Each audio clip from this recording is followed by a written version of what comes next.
Welcome to the comic miniseries, The Life of Captain Marvel. This is issue 4 of 5. At the end of the last issue, Captain Marvel, aka Carol Danvers, discovered that her mother was not a regular New England girl as she had always thought, but a Kree warrior from the distant planet Hala. Marie, whose real name is Mari-Ell, tells Carol how she was honored by the Kree leadership for defending Hala and given a new undercover mission to infiltrate Earth. She was given the amulet of Puma, which contains a cloaking device so she could blend in with the human population. But as Mari-Ell tells this story to her daughter, the Kree assassin appears and attacks. It throws Carol to the ground, and Marie goes to face it. The two of them fight, causing an explosion that sends the assassin packing, for now. That's when Joe emerges from the damaged family home. He sees his mother in Kree armor, and Marie reveals to him who she really is.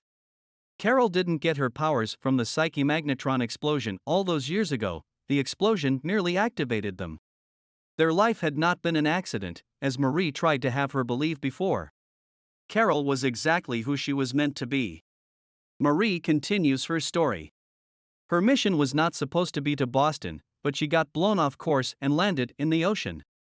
She was rescued by a charming young fisherman named Joe. The two of them hit it off immediately, and Marie slowly started to reconsider her undercover mission. Joe was a widower with 2 young boys, and Marie found herself fitting into his life more and more. Though she tried to tell herself that she was just assimilating, she knew she was falling for Joe. One day, Marie finally told Joe who she really was and why she was on Earth. To her great shock, Joe said that he still wanted to be with her, and the two of them got married. It was then that she decided she wanted to become Mrs. Joseph Danvers completely and give up on her old life. But the person Joe had fallen in love with was the warrior Mari-Ell.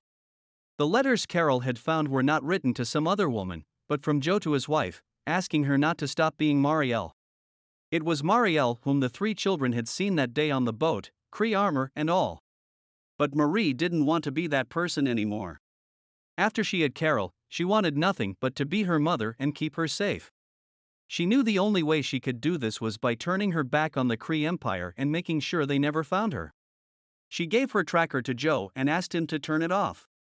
That was the device that Carol had found and activated. The family packed up and moved across the bay, and tried to give Carol as normal a childhood as possible. But Carol's growing curiosity about space and her desire to become an astronaut worried her father. He wanted to keep her safe on Earth, which is why he constantly discouraged her. On the night Carol ran away from home, the night her father told her he wouldn't pay for college, Marie was out pawning her wedding ring so she could give her daughter an education. But by the time she got home, Carol was already gone. Carol, Joe Jr., and Marie sit on the porch together, the truth about who they are finally out, the trauma caused by Joe Sr. finally at an end. But just as they breathe a sigh of relief, Joe is pulled up out his wheelchair. The Kree assassin is back. She tells Marie that, for the crime of treason against the Kree Empire, she has been sentenced to death. And that's where the penultimate issue of Captain Marvel ends. Join us next time, as the series comes to an end.